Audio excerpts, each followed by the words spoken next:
Whatalofa mwhawheloi atu I lau mai moanga Samoa, malpuleanga whaaki pikupo Samoa pia, malol tau wata I whiau mga luenga o lene yaso. E usi mai lau mai moa o nisi ni whapopongo tato talo Tautai mo lene yaso lulu, a se pulu maltasi o te sema, lua afe lua wha. Momo atu I tato talo lene fiafi, wha mawaele ama pasa I apani I Samoa nei. Catalina Tovia, mo le reports. Ile fia whaamawai ma le mapasa I apani le susunga senta keisuke I le amatanga le vai asu nei. Le ia sauno ai ati na e sa langolango sua ma soani ai le malo I apani mo Samoa au awe ai o ia ma mapasa I Samoa nei. Sauno keisuke lo na nganga whanga e tia sa awai atu ai le tele o wha moenga I le tala ina ai o whale a onga e le ngata ia onga tūlanga lua e whapea whale a onga mō kolisi. Sa mawhai ona tu uati ai le au soani o le malo I apani e alai le proklame o ati na e soani I apani. Ai le ngata I lea o tarisanga whala poptonga mafio anga I le tūlanga tau whale le Yersua vai o mea whainga luenga mo pulenga mamtanga luenga le malo whala poptonga tuma oti whapea mari Universite o le Pasifika. Nei ata ua fo ili naunau ta ingo le malo I apani e le ngata le ati na ino le tuwa o onga I Samoa e au fia ai o na tangata o lo ngā lulu e fua le tumai whawhaya onga I le au ina o whanau o le atinu. Ai whapea lei tūtau I saifua malolo ina mo tangata lau tele e pe ona fua ina aina tāwale fua umo au na ngō nifo mo ala ma whanau. Ni a tāua fua ilo na awa I atu ai le tala ina le whaonga ina le vaa a le Lady Samoa wha mo fe malanga I ngā Samoa whaatasi ai ma le vaa mo leo au nanga mtanga luenga o leo leo. Na ia tāua fo inisio ati na e mapolo keti pa mai a sainia le palemio Samoa ma le malo I apani. E pei ona sainia I le masino I ulai o tausanga nei I le whanatanga tai o atu motu Pasifika. Saino ke suke o isi ati na e o lo taula I ai le vai I apani o lo o au fia I Samoa ma le Pasifika. O le asauninga sa whatau tai e le whatali malo le tau mea sina I moataa. Sa awai ai le au le malo Samoa tui ma le ali whano wa le to asua lau vili lua. Le sui ao le mamea ropati, atasi ai male awhianga le palemia fia mena o me mata afa, masui o le malo. Ta ua ke suke, e tu maupea le whai ngā paanga Samoa mai apani, o le manuia o tangata nuu o malo e lua. Talina Tovia mo le Tautai. Nisi o tala le falta alo se fulu 2 miliona tala ale asosi soka Samoa. Catalina Tovia mo se au telengo le reports. Le awhianga le minista tupe sa whai masui le minista o talonga mawhalta alo a whionga lau timu ia wale se vā ai. Na saunoa le tala ina alo ia i o le atina e tele mo le asosi soka Samoa. Saunoa le minista o le nei atina e o lo o ngatasi ma ala fua le malo. Ina ia whale leia whale ta alo ma ia nga waa whala poptonga ta alo uma I sisi o mga soifua malolo ina ma le lei atua toa. E o le CTI o le tūlanga le tumai ma le anga waa ai atina ina iso se ta alonga. Saunua lau timu ia o le nei atina e o le anga wa ai Samoa ai maise le asosi soka e ta imua mawhaatino ina ta alonga soka whawao malo I te tono le atinu. O le whale ta alo le nei wa whamawina o le whale ta alo I pito I te lele I whale ta alo uma I te tono le atinu. Pe o na atina ina mawhausia I le tolu tausanga ma le tolu masina I lona ta wau wha I se fulu 2 miliona ta la. E lua malai soka o lo I te tono le whale ta alo mai mawhai ona awai I ai tangata mata I lua afe atasi ai ma le poloka mo ofisa au fia ai ma le portfono.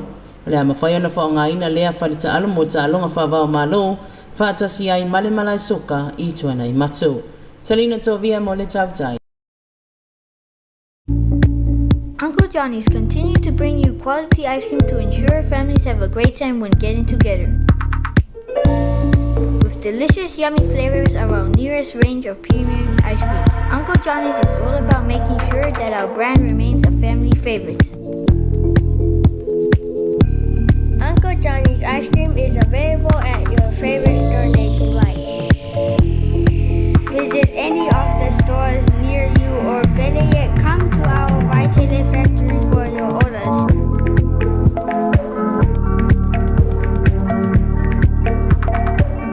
Usi mai lau mai moa tala Pasifika mai a Catalina Tovia. Tala whalawa se whaliu ma le nei a tala mai Pasifika lo ripatia mai le tio whawao maloa New Zealand o mwhai ona wina atu le langolango malo Seal Company le Uncle Johnny's. I tala to mua wa te tala I tua le to lua mua o le sa avea ma presidente talwaya le ati Mariana ya Johnson Taribiang le sa lo kaina I leo le ati Mariana I le malaiva lele ina uatanuu. O Krista Taribiang sa lo kaina leo le malaiva lele ona oni molianga o lo omoli ai te tonu Texas I Amerika molianga le whai o sa wanga whangaina I se upenga matautia le la au malosi. O le atu se sai sa lokaina I sa whainoine le asulus fluivo o kuso tausanga nei. Ma sa lokaina le atina I le asona nafi I te tono saipan. Pani le ofisa soni ngatu la whano, sa lokaina le atina o se tangata o loo mana o mia I soni ngatu la whano.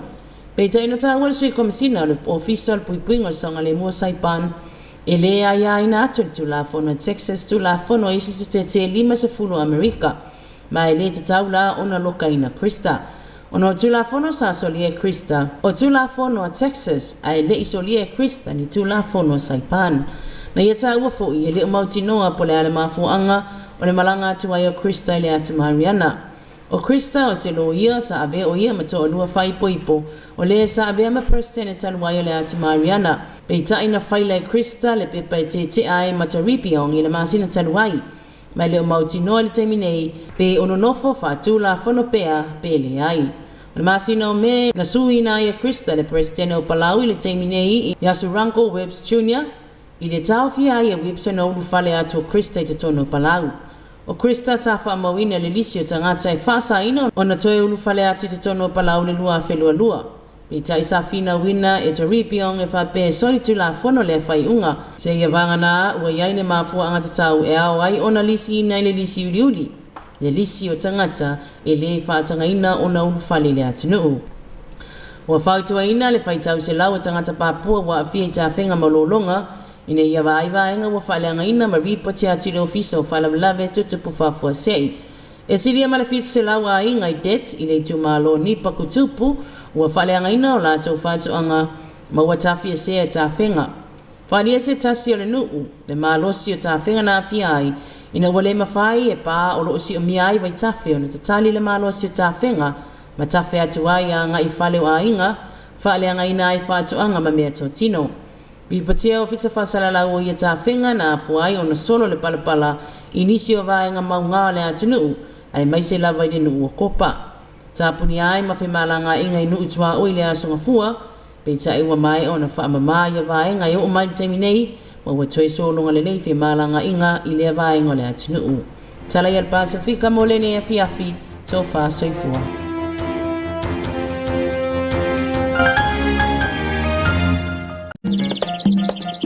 Juice for the animal-loving kid.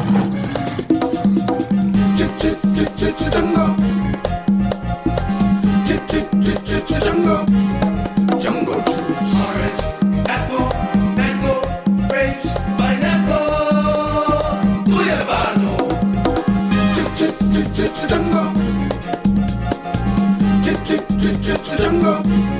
Jungle juice. Exclusively distributed by Chan Mao Company Limited. Mai mo mai loi tala sui fuanga le Kalesia Katoliko la langi u whaliwina charity tuala le misio.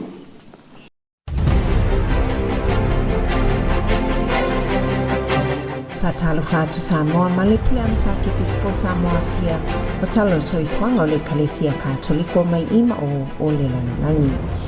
Imo mo itala o le moa inganuenga mai le katina le fauna soi fo mai farani o le tau mamafa fatasi matangata matitiva. O le vasenga o katina le na whae nei luas fultasi e Pope Francis le asofito te sema mai atunu es fulfitu o se whailoanga taua mai le natura ale e Kalesia wau. O se tasi o I latou whauina o katina le tangata no farani o le aki pipo mo le malo Algeria na whaaso I talafol Vaticano whaatatau I lana ngaluenga o le amomo ia I whaatino I lona tuwhinga katinale. O Cardinal Jean-Paul Vesco lana saunoanga o le tuftufa ato mea lofa.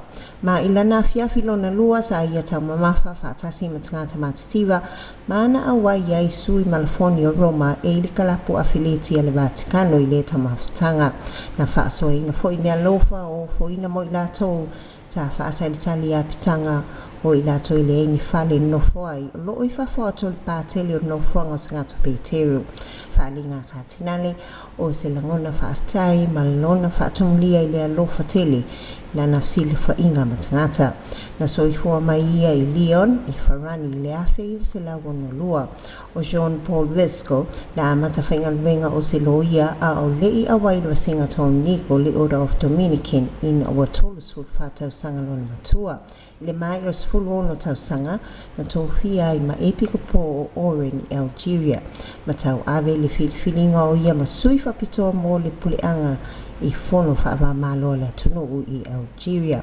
O le lua awhilua lua na lua ia le tofia o ia le tupsa ia Pope Francisi ma aki epiko po o tangata o Algeria. I le mai o le se lau tau sanga na i lalo le pulenga o le malo Ferrani le estete na tuto atasi ai loa i le afe i wasela wana lua. O le luas fulu iwa tau sanga muli muli ai na lia e mai ai le vafta wa i vainga au isa lama fita a le whainga malo. Inisi o tala, mo moli wha manuianga te mapa ia i le fono tele moli Eukalestia i totono Rwanda. E se whi autustusia na saini e le whailautusi a Pietro Parolini, wha auina upu wha malo si au o le ngalwenga i suia wai o le fono lo na lua wha malo o Rwanda na mai le aso wha mai ai le aso valo te sema e mai le tamato psa. Wha tuatusi a ngai le epikpo ia Vincent Harold Limana o le epikpo Ruhen Jerry. O ia o le sui o le fono e pikpo le atuno o mo le fono tele. O le fono mo le Eukalestia whailoa iai le whaatasi ato o le tupsai lona oli ma le whaatai o le au kerisiano i totono malo o Afrika. O le au tu le fono ia tātou taula ia Yesu e ala le sakala meta o le Eukalestia o le puna anga o le whaamoemoe le whaatasi ma le fine mo. O lo tu ina ai le wanoa i le whaapoptonga e tō manatu li o ngā totono ngā le mo o le soifuanga le kerisiano. Whaapea whailoilo le Eukalestia o le alofa na wao keriso i tangata. O se wala au ia tātou i lolo tātou tiute i le avema misionare o ni moli mautino anga i le ngā lala o tangata o lo sanga i whawhita uli ese i le nei lalolangi. A o tā pena la tātou i o pili mo le atoanga o se laulos fulu 5 tau sanga foi o le tau noa ato whaatala lenga Rwanda whaamalo si au le tamato sai tangata whaatotua i a toi fo i a kiriso le whalawa ola. Ia whaalia le anganga mausali so o se tasi o lo a fia o no tūlanga mali ali o soifuanga. E tatau na wei tātou mo whairoiro i loa tino atuai le whaamoemoe. Le toe tatau mai o le Ekalesia o lo tātou tiute e whaasoe le tū whale tino mamana o ngā whale anganga o tangata ia maua se whaamoemoe le atua tāstol pa ia. O le walaulia mai le Ekalesia mo tangata uma o le au ainga e whaatasi ia talepe se ai pui mai tū maanga tausia o lofa e sia e isi whaapoptonga. Talwhai o mai nadu, sau teo intia, whaatino ai le au nanga le Ekalesia mo tangata o awhia i le wafta wa imsa wanga. Moni mau mai tamaitai sao le tuainga le ngā lofa. Pamtalaina e whaapea, o se suina whaasauina mai sa wanga, la Natali Masani e whaapea mai e nā te le iloa pe e se ai te e nai o ia, ma e se le whainga o ia le ai ma se mafuanga. O le whailoa mai e tamaitai sa, ia Sister Johnson Nami Karaji i le sui le ofisa whasala o le Vaticano. O sana mai tau o tangata sa waina ma o la tau au ainga, ma sani una whasi tinga ina pe a maua e tangata se tala nga i sa wanga o whaatino ia i la tau.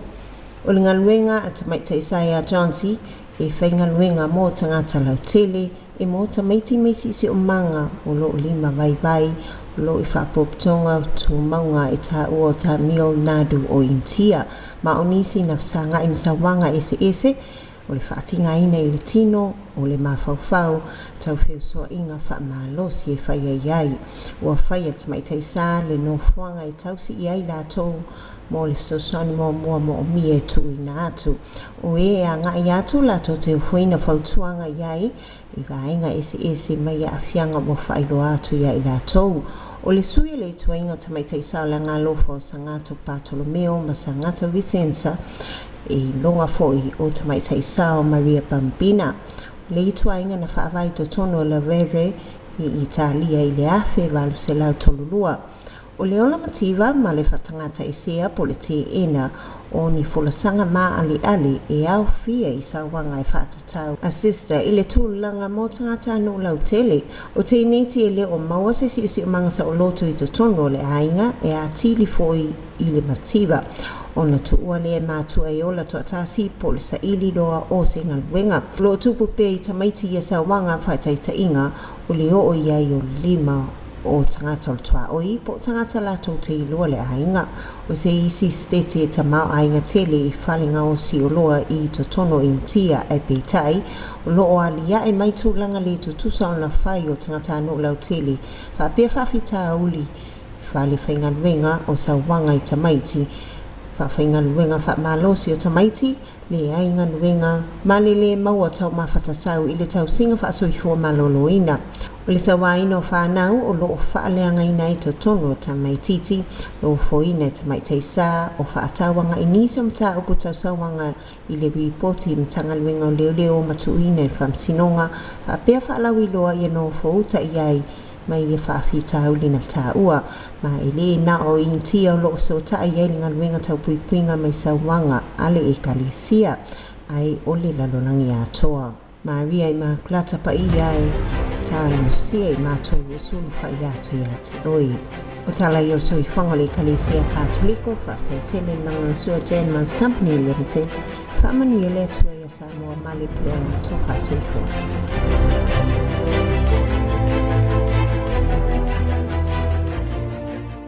Man whaiunga le nā tato talo Tautai mo le nea fiafi, mo le atu whaftai a tato sponsors, Uncle Johnny's Ice Cream Factory, Genmans Company Limited.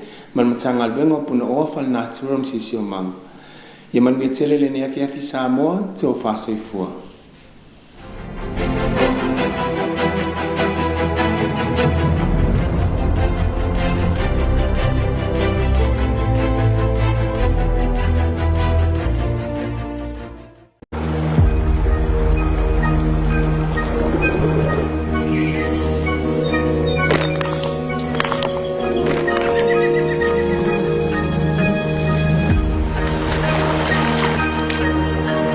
This is not the future that we imagine for our children. And generations to come. But this could be their reality and ours. If we don't act Now. Littering is ruining our lands and oceans. literally, It's killing marine life and suffocating ecosystems. polluting the water and soil that we depend on for our very existence. Who cares? I do. I care.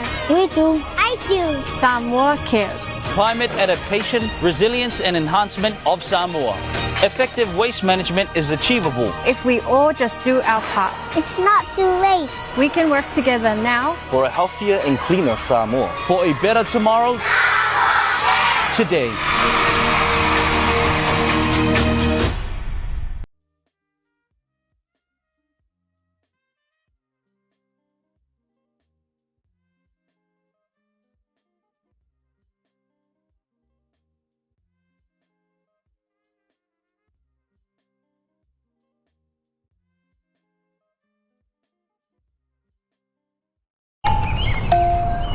I'm so hungry.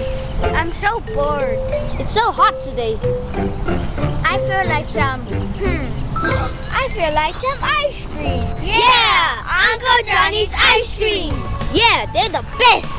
Yeah, let's get some Uncle Johnny's ice cream. Yeah. Yum, yum, nom, nom. Uncle Johnny's ice cream. Hi guys! Please, Mommy, please. We want some Uncle Johnny's ice cream. There's simply nothing like a tasty Uncle Johnny's treat to beat the heat, right kids? Flavors, colors. What's your favorite? I love chocolate, vanilla, pineapple. How about strawberry, banana and crepe? It's so fun, fun, fun. It's so yum, yum, yum. Uncle Johnny's ice cream available in all of your favorite flavors. Also serving you at Vaitele from 8 a.m. to 4 p.m. on Mondays to Fridays and 8 a.m. to 2 p.m. on Saturdays. O le swa vai o se oa whaale natura e mana o mia so o se tangata soifua. O lea e te tau wai so o se tangata. O na a puti puti ma wha o ngā te tau ina ia maua pe taimi uma. Ai mai sei vai taimi mo ngā la. E uti uti ai le swa vai maua. E wha ata waina le tape o paipa pe a le wha o ngā aina. Wha le lei paipolo o liki masao mai ai se swa vai. Wha o ngā apala popoa. E wha mama ai ipu matanga mea. Wha mole mole li poti le pulengo le swa vai mo se paipa pa. Samoa, wha o ngā tatau ma wha asao le swa vai. Leo na mo i tātou nei, ai mo a tātou wha nau i le lumanai.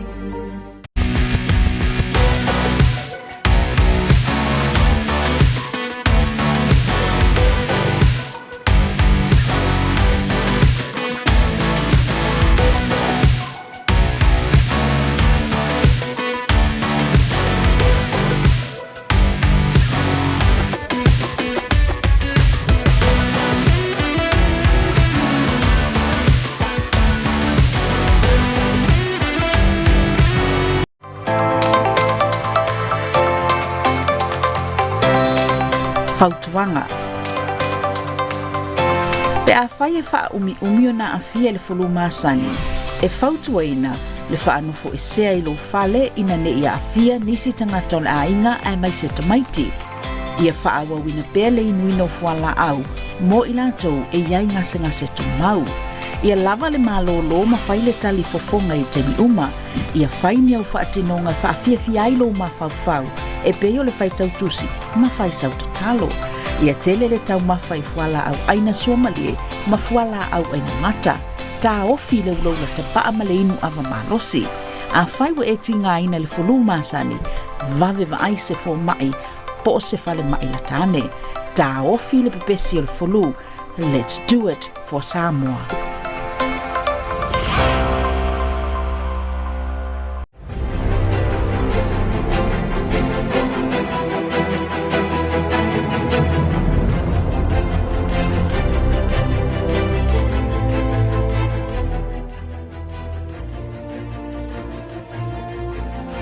Greetings in Talufalava, Samoa and the Archdiocese of Samoa, Pia. Here's another edition of our Tautai News for this Wednesday, the 11th of December, 2024. Leading on our reports for tonight, the Ambassador of Japan bid farewell to Samoa. Catalina Tovia with that report. During the farewell reception for His Excellency Mr. Senta Kizuge, he spoke of the many developments he attended to during the 3 years of his tenure as Ambassador of Japan to Samoa. He visited various places to attend handover ceremonies for Japan's grant assistance for grassroots human security projects. Among them were primary schools and colleges, and also covered requests from communities, non-governmental organizations, and government branches. Handed over vehicles to Samoa Fire and Emergency Services Authority, Samoa Police, Samoa Water Authority, Samoa Recycling and Waste Management Association, and Samoa Animal Protection Society. Japan also funded the renovation of University of South Pacific Savai'i campus and the construction of a new home for Caution Trust mental health facility. Japan also assisted Samoa through the Inter-Island Ferry Lady Samoa 4, the dental clinic vehicle, and the police patrol boat Tilafainga at Matautu Port. Japanese overseas cooperation volunteers started to come to Samoa again. So far, 11 volunteers came to Samoa after the reopening, and at present, 7 are working here. Keisuke is hoping for the assistance for making their stay here in Samoa. The farewell reception was held at the Taumiasina Island Resort Hotel and was attended by His Highness the Head of State, Timaleli Fano Valetu Asualovi II, member of the Council of Deputies Lemamero Party, and as well as the Honorable Prime Minister Fiamina Omimata Afa, who spoke on behalf of the government and the people of Samoa, expressing gratitude and heartfelt thanks to Mr. Senta Keisuke for his hard work for the development of Samoa and the people during his tenure. Talina Tovia for Tautai News. In other news, the Football Federation of Samoa has officially opened its state-of-art 12 million tala Apia Park complex. Catalina Tovia with that report. Acting Minister of Sports and Recreation, who is also the Finance Minister, Lautimu Iawele Siva'ai delivered the keynote address during the opening ceremony. Lauti Muia said that FIFA's support clearly demonstrates their confidence in Samoa's potential to nurture and grow its youth and future generations, with the opportunity to sharpen their skills with the availability of international standard sports facilities. The redevelopment project not only reflects the government's commitment to ensuring that all Samoans have a good quality of life through the work of the various sectors of government and sporting bodies, but it is also in line with the government's strategic direction for sports to continuously add to and improve sports infrastructure, facilities and equipment in the country, as seen with the Tuanaimato Sports Complex. The complex is the biggest ever sporting project undertaken by any sports body in Samoa.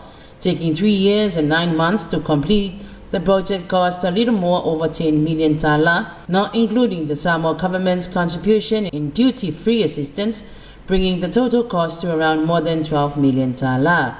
The new complex consists of full-size indoor football courts within a secure arena or gymnasium, fully convertible arena to host functions, meetings, and a capacity of more than 2,000 people, 2 full-size football fields with the capability to add a third field, with an additional 3 mini football pitches solely for the use by youths, but it can also be used for small game training, and comes with an office block, which will be the main corporate headquarters for football, a conference room, and for convenience there are 2 shops and 4 commercial spaces on the opposite side of the compound, as well as meeting spaces and outdoor toilet facilities.